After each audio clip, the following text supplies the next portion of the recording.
Hey everyone, welcome back to the Unheralded Dynasty. We are in training results after season 3, looking to see how much our guys improved.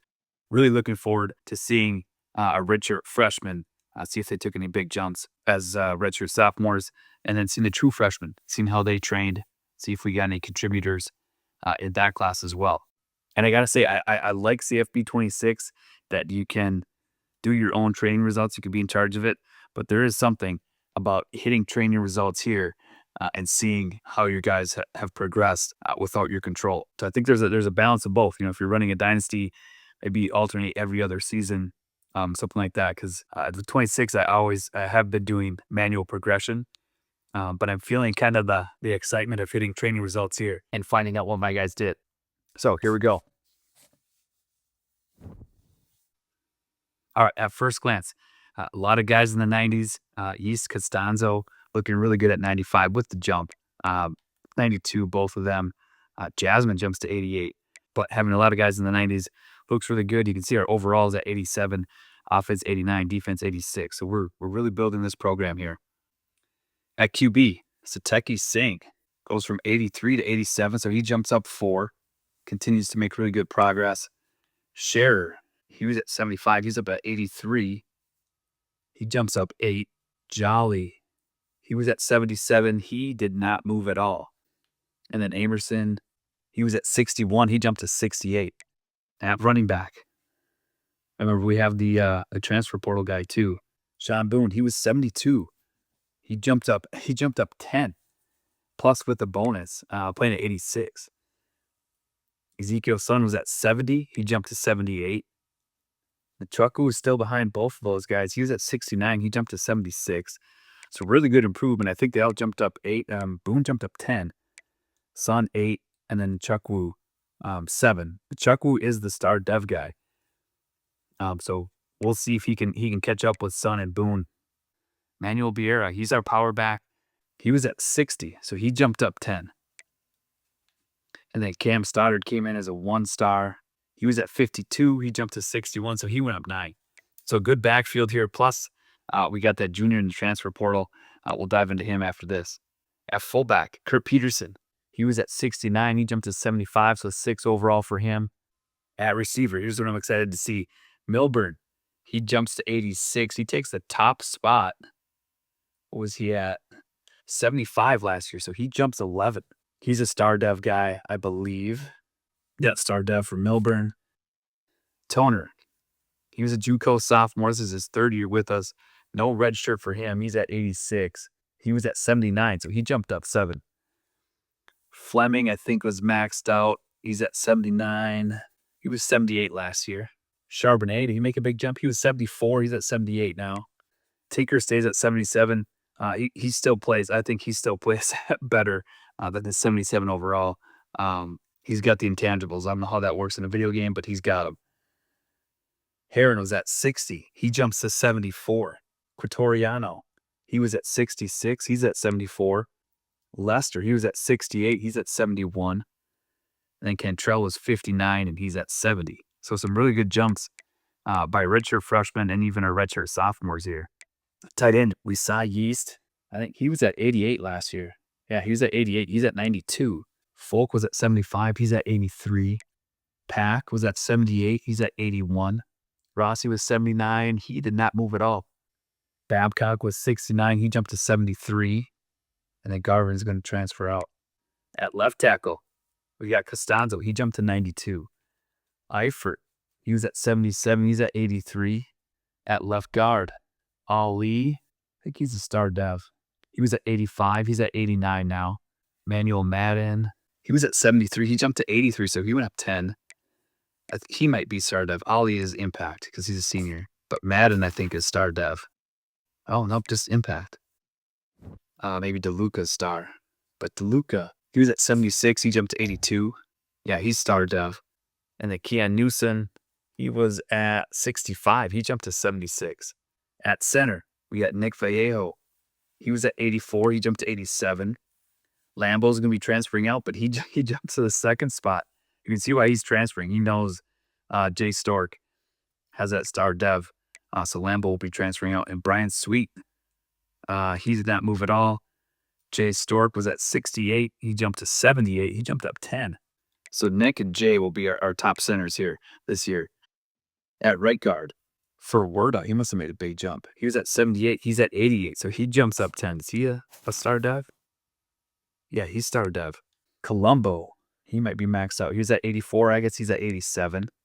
Rashad Wake, he was at 61. He jumped to 82. Right tackle, Jason Lutris, he was 77. He jumped to 88 as a senior. Emmanuel Flop, he was at 73. He's now at 78. I think he's our 2-star. Yeah, impact. And then Patrick Duck, we moved from center to right tackle just to add a little bit more depth on the edges. He was 6'4", 288. I thought that was a good size. He can put on some pounds here and be one of our outside offensive linemen. But Patrick was at 73. He only went to 75. So in offensive line-wise, we got a lot of redshirt sophomores here. I guess we got good depth. Wake can move. Yeah, a lot of redshirt sophomores. That was our first class. We brought in a lot of offensive linemen. And now we're just kind of bringing in 1 or 2 at a time. Carson earns a starting spot. We moved him to left end. We still have Halassi at right, who we really like. But Tap, he was at 75, jumped to 79. Chicolo, one of the Bash brothers. We'll see if he gets on the field, or if the Bash brothers get on the field this season. He was at 68. He jumped to 76. Halassi, the Minnesota kid, is at 79. He's at 82. He's a 1-star kid. Magnifico, he was at 67. He's at 75. So our edge spot's looking really good. D-tackle. We tried to sign D-tackle out of the portal. Ended up not getting him. But we did move Cookus here, which I think is a really good move. Solidifies, if we go to 4 down front. I'm comfortable with Bavaro and Cookus both playing. But Bavaro, he was a JUCO, I think sophomore at one point. He was 78. He's at 85, so he took a good jump for us. Cookus was, I believe, left end. And at left end, he was 73. He jumped to 84 here. I know he jumped up a few just for the position move. So he went up 11. That's good. Although now we have 3 redshirt sophomore D tackles. But Kevin Small, we needed him to take a jump, and he did, 72 to 79. Laporta, 67. He's still at 67. I think he's an impact guy, though, isn't he? Yeah, so he's still got room to grow. Just not happening yet. And then Sanders will be leaving, but he took a big jump. He was at 53. So he mentioned he put in the work. He was picking it up. He just didn't want to continue to focus on football, but made some really good progress here. And then Frank Busby is our elite development freshman D-tackle we're excited about. At left outside linebacker, Tyler Grimm continues to start. Came in as a JUCO sophomore last year at 77. He's at 85. Tamote Young keeps working for playing time. He was 75 last year. He's at 83. And then we got Larry Bowenko coming in. He's at 58 overall. In the middle, DeMarcus Ware. He was at 79 last year. He's at 85. That's a good jump. Steven Shermer, we're really high on this kid. 69 last year, 79 now. Chauncey Redwin, we're also high on. He was at 67, now 74. Goda and Emmanuel will both transfer out. And there's our 1-star, Andre Brewer. At right outside linebacker, Darius Jasmine. He played last year. He was playing at 83. Now he's at 88. I think he is a star dev. Yeah, so really good to see him progressing. Alfonso Grimes, he's transferring out, but he was at 64 last year. He's at 71 now, so a good jump for him. Some team will be happy to get him. And here's Eli Dingo coming in at 61 overall. At corner, this is where we needed a big jump. Looks like we got a few.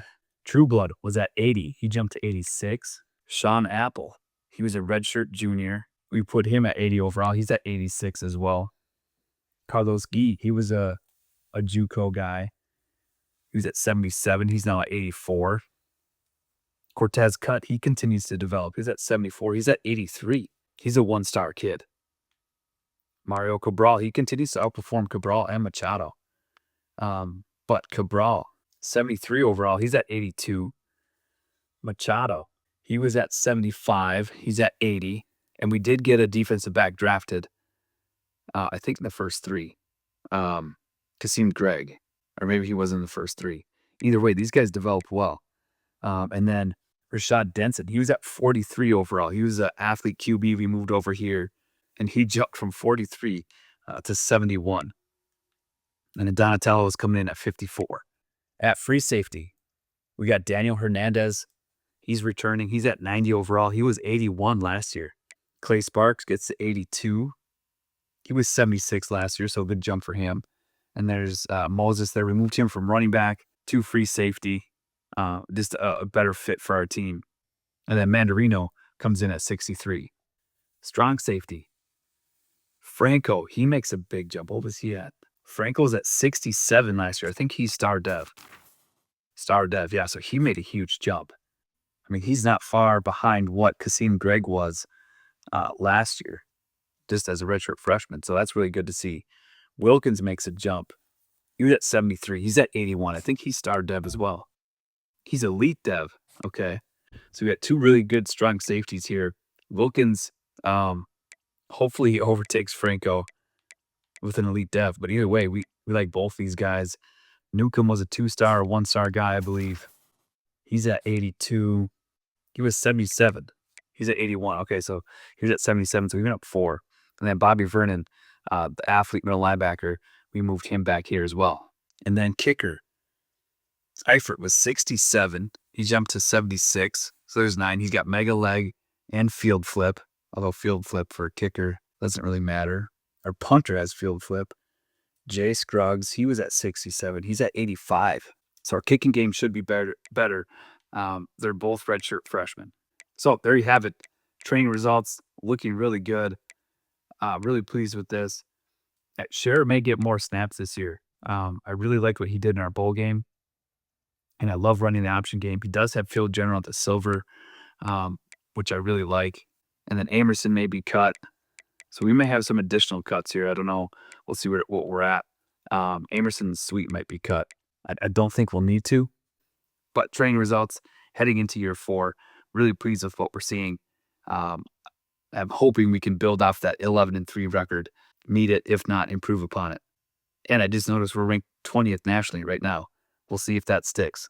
All right, let's move on. All right, custom conferences. I may flip around, again, the teams in each conference. Because I created custom conferences, we are in Conference USA, but I might flip us to the Big 12, and then the Big 12 teams will come to the Conference USA just to kind of balance out. Again, like I said last episode, I want to balance out that bias towards those Power 5 schools, just because we're not built like that, right? We don't have all the big schools in a few conferences. We kind of blended everything based on geography.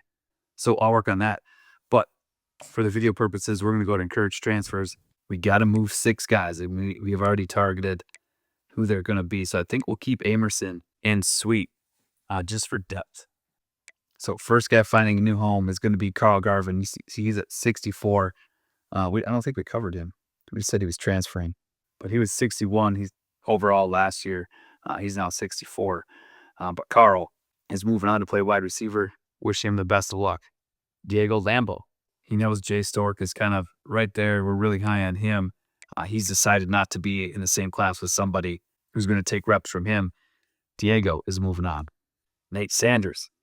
He is pursuing something other than football. Wish him the best of luck. Daryl Goda. He's moving on, probably FCF school. Wish him the best of luck. And Andres Emmanuel, just not buying into what we're doing, not willing to do what it takes to be on this team. We wish him the best of luck. And then Grimes is a tough one to let go of, but again, he kind of sees the writing on the wall. He's got Jasmine. He got did a lot of linebackers ahead of him at outside. You know, whether it's Young or Graham, he's decided to move on as well. We wish him all the best. All right, so that's it for encouraged transfers. It is nice to not have a 35-man class come through and have to make a lot of difficult cuts. We planned it out well. We identified guys who could transfer and open up more spots. We got 18 guys in this year. Really fits what we're doing. And then, again, the cuts were just easier.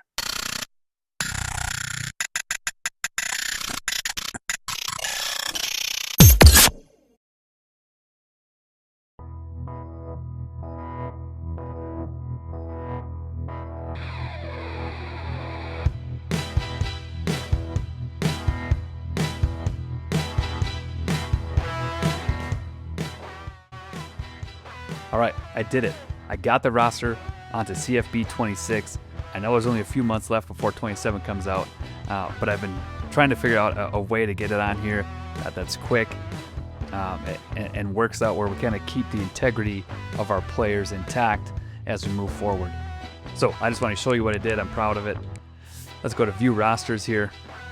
So I just recruited 1 and 2 star guys that were easy to get that shared similarities to the guys we had. So here's Drew, Scherer, dual athlete, Singh, backfield creator, Amerson, I made a pure runner, Jolly, pocket passer, Jason Trail is going to be a pure runner as well. I'm really into the pure running archetype right now. I think that fits how I want to run my offense more so than a dual threat would, just because I can run with them more. I can get that workhorse skill, and so I want to use them more. And let's just dive into Amerson here. You can see the overall is not quite there. 2-star guy. He might have been 2-star guy originally. Obviously, hometown pipeline, that's not all going to be the same. I haven't switched the height, the weight, the numbers I'm still working on in the overall. That's going to be another task in and of itself. But you can see in the top right, he has 25 training points left. I did manual training. I skipped through it. I'm going to adjust their overall and then get them the physicals that they had in 25. So has definitely been a labor of love. I'm glad I figured out an easy way to get these guys on the team. I mean, there's no easy way. And again, I think EA could make it easier if I can just download my roster from 25 and upload it onto 26. I hope that's a thing for 27. If not, maybe I'll advocate for it more getting into 28. And I don't know how many other people want to download rosters, but I think there's probably enough out there. And if you're one of them, go ahead, drop a comment. Let's see if we can get that going. Or maybe there's nobody else out there and I'm the only weirdo that does that. But we got them all on. I got to adjust the overalls. That's going to take some time to get all their attributes correct. Well, maybe not all of them, but the important ones. Get their overalls to what they were in 25 and then get their height and weight. So that's going to take more time. But for the sake of this video, I wanted to show you how far I got. This has been, it's probably been a week in the making. 15 minutes here, half hour here, an hour here. It's just been kind of sporadic as I've tried to recruit these guys and figure this out. But this was the best way I thought I could get the guys to be similar to who they were in the game. Because initially I thought, just sim ahead 5 seasons, take over UTSA and see if I can get guys to fit. But that never really worked. And I could have done it and just made it work, but I wanted the integrity of the guys to stay. So this really worked. I'm really pleased with it. I actually didn't mind recruiting, through it all and getting the right guys and making sure their deal breaker was relevant to who we are. Right, we got some proximity to home, conference prestige, and then I tried to target a lot of guys that would be coach prestige. I thought that fit with what we're doing. We have some championship contender and coach prestige. So our roster is fully set. You can see Peterson's at fullback. We got Tinker, Fleming, Toner, Milburn, all the guys here. Ringo. We got Heron, Gizzy. I mean, this is pretty sweet to get these guys onto 26. It'd be sweeter if it was easier and shorter. But I'm glad I got them on. We got our tight ends here. Offensive linemen all intact. The correct grade. The only one I missed grade-wise was Eric Colombo. He's supposed to be a senior. And I didn't catch that till I had saved over a file and it was too late. So Eric Colombo as a redshirt junior. We'll say he had a medical redshirt or something. But we got all these guys in the right spot. Left edge, there's Busby, Tapp, Chicolo, Halassi, Magnifico. I mean, this is fun to see here. We got Frank Busby here. He's supposed to be elite dev.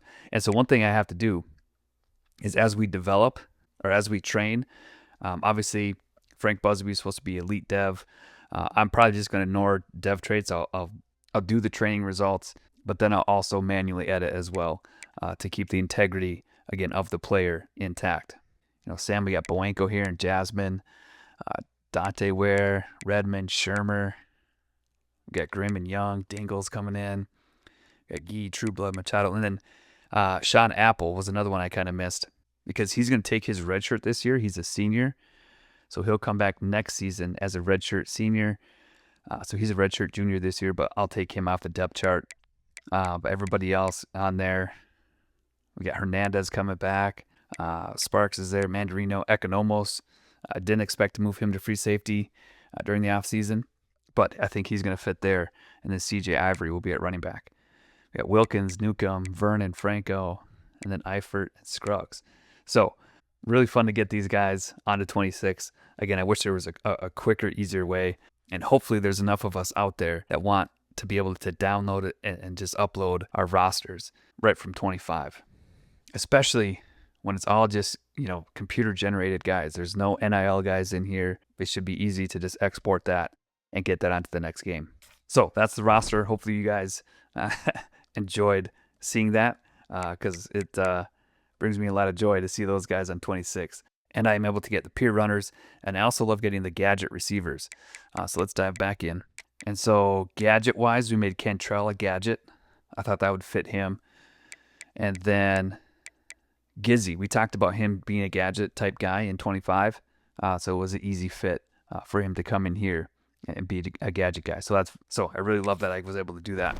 So our roster is kind of set. The names are there. The guys are there. I just have to adjust height, weight, and attributes.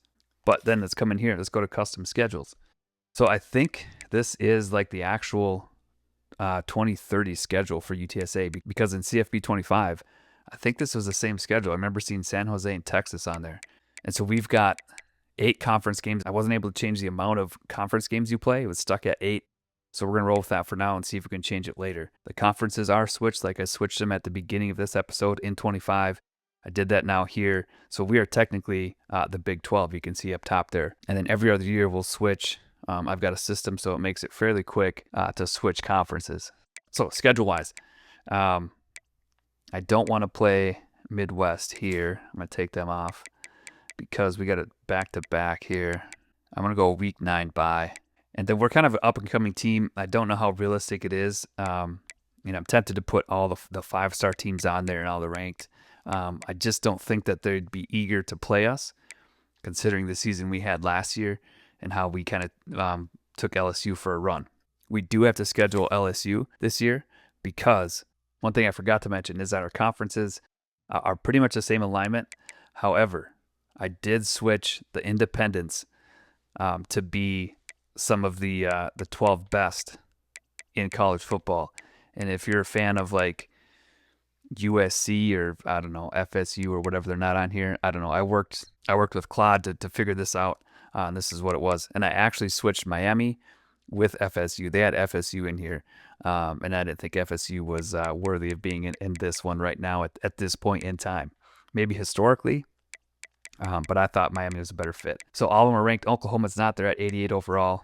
We're going to keep them in there. This may adjust depending on how this may adjust depending on how the dynasty universe evolves. It's not a fast-moving dynasty by any means. So this may not change before 27 comes out. We'll see. But that's the biggest change conference-wise. Everything else is the same. The teams that were in the Big Ten are now in the MAC. The teams that were in the Pac-12 are now in the Mountain West. All that kind of stuff. So there's a quick update on that. Let's get back to schedule. So again, conference-wise, Texas A&M is probably one of the better teams in our conference. LSU is now out. So it's kind of us and Texas A&M. I am going to make Texas State better. So that's a really good rivalry, and we can kind of have that as a main game every year. So I think San Jose State, I think that's a pretty good fit here. Texas would be great. I think I might play Texas and LSU. Or actually, Texas probably won't play us. Texas Tech would be more willing. And then we'll play a 3-star team here. We'll kind of see who's in the area. Baylor, maybe? Yeah, let's take on Baylor. So we took out a powerhouse Texas, replaced them with Baylor. I like that they're ranked. I think they were at, 86 overall? So that's a good fit there. And we got LSU and I think Texas Tech. So LSU is kind of one of the premium ones. And I'd like to schedule one of the teams out of the independent conference once a year. We'll see if we can make that work. And then I think, opening game San Jose State, that's a good fit as well. And then our conference, again, hopefully these teams continue to build. I'm not sure what they're ranked at. We'll have to dive into that later. But schedule-wise, there it is, 4 non-conference games. So 4 away conference games, 4 home games. But they're all back-to-back. Look at this. We have 5 away games in a row. And then we end with 3 home games. So I'm going to switch Baylor to home. We'll go to LSU. They came to us last time. Yeah, there we go. That'll kind of mix it up a little bit. Okay, schedule-wise, that's where we're at. I reserve the right to change any of that as I go forward. Okay, one other thing I wanted to go over for this dynasty so nobody's confused as to why I'm at level 39. When I simmed the 5 seasons, I won a national championship with PJ O'Connell in the first 2 years. I believe it was 2. I won the national championship so I could unlock CEO and program builder. I just like having them as an option. And to go so many years, this dynasty is not moving fast enough. And I don't know if any dynasty really does, where we have to wait so many years to get this, right?